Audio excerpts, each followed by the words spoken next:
మాట్లాడవలసిందే కోరుతాం. అందరికీ నమస్కారం. ఎక్కువ టైం తీసుకొని బాగా ఆలస్యమైంది. వేదిక మీద ఉన్న గౌరవనీయులు మన వర్కింగ్ ప్రెసిడెంట్ గారు కేటీ రామారావు గారికి, అదేవిధంగా మీ ప్రియతమ నాయకులు నిరంతరం మీ మధ్యలో ఉంటూ మీకోసం పనిచేస్తూ నిరంతరం అభివృద్ధి కోసం పనిచేస్తున్న సోదరులు పెద్దలు గౌరవనీయులు శ్రీ మంచిరెడ్డి కిషన్ రెడ్డి గారు, వేదిక మీద ఉన్న క్యామ మల్లేష్ గారితో పాటు మీ మధ్యలో ఉండి మీతో పాటు నడుస్తూ ఒక ప్రత్యేకమైన స్థానాన్ని తెచ్చుకున్న గుర్తింపు తెచ్చుకున్న ప్రశాంత్ రెడ్డి అలియాస్ బంటి.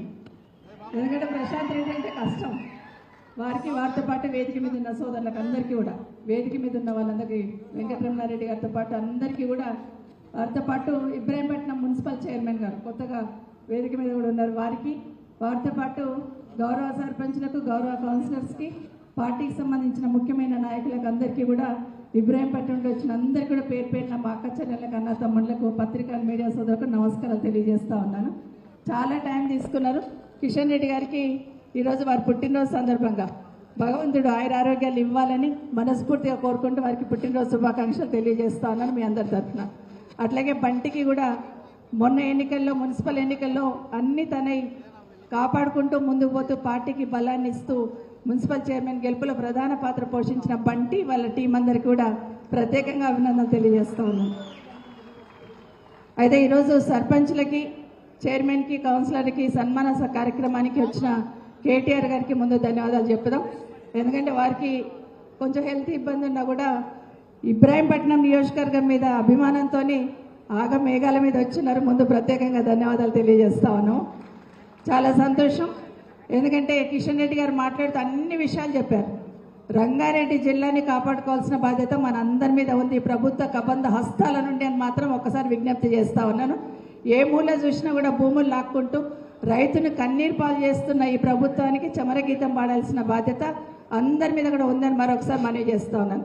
అయితే ఇబ్రాహీంపట్నం, మహేశ్వరం ఎప్పుడు వేరువేరు అనుకో, ఎప్పుడు కూడా కిషన్ రెడ్డి గారు చేస్తున్న డెవలప్మెంట్ మీద ఒక కన్ను పెట్టేదాన్ని నేను.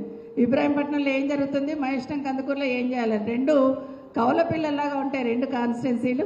కాబట్టి ఎప్పుడు అటు పక్క చూసేదాన్ని. ఇప్పుడు చూడాల్సిన అవసరం లేదు, ఇక్కడ ఏం జరుగుతలేదని అర్థమవుతుంది. కాబట్టి ఇక్కడ చూడాల్సిన అవసరం కూడా లేదనిపించింది. కాబట్టి ఏది ఉన్నా ఒక పరిణితి చెందిన రాజకీయ నాయకులు అధికారంలో ఉంటే, ఎమ్మెల్యేగా కావచ్చు లేకపోతే ముఖ్యమంత్రిగా కావచ్చు, ఏ విధంగా ఉంటుంది అనేది 10 సంవత్సరాల బీఆర్ఎస్ పాలన చూసాం.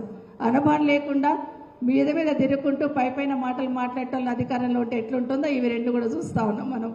రాష్ట్రంలో 10 సంవత్సరాలు జరిగిన అభివృద్ధి ఒక ఎత్తు అయితే, ఈ 2 సంవత్సరాలు జరిగిన అరాచకం ఒక ఎత్తు. ఎక్కడ చూసినా విధ్వంసం.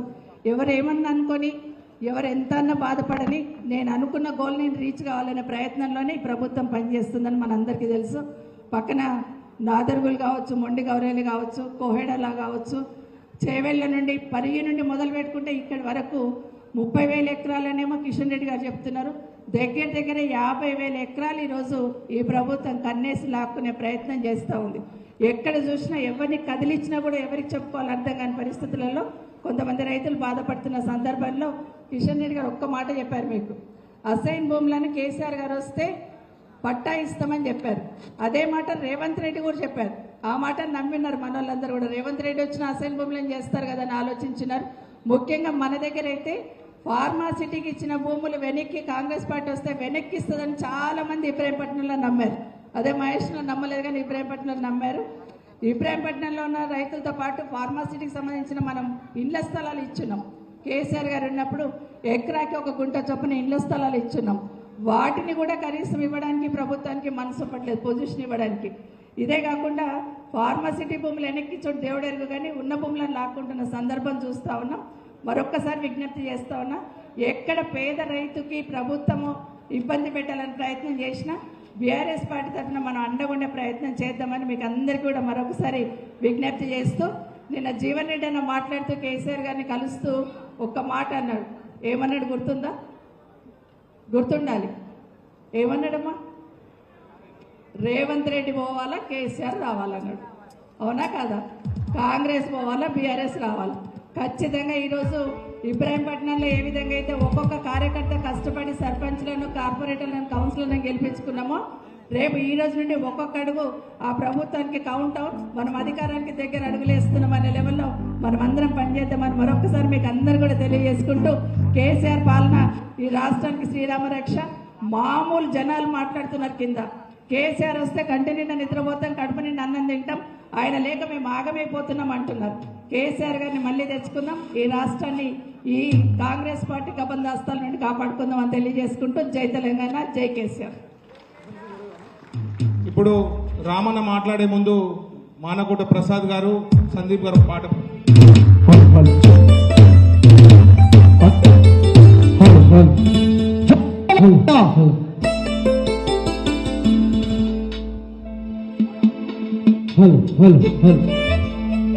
యాదిరా యాదికొస్తున్నావే సారు.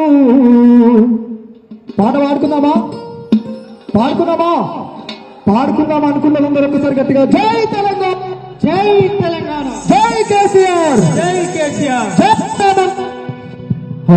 అన్నకి ఇక్కడ కొంచెం మధ్యలో కట్ అవుతుంది, కొంచెం సైజ్ జరగాలి.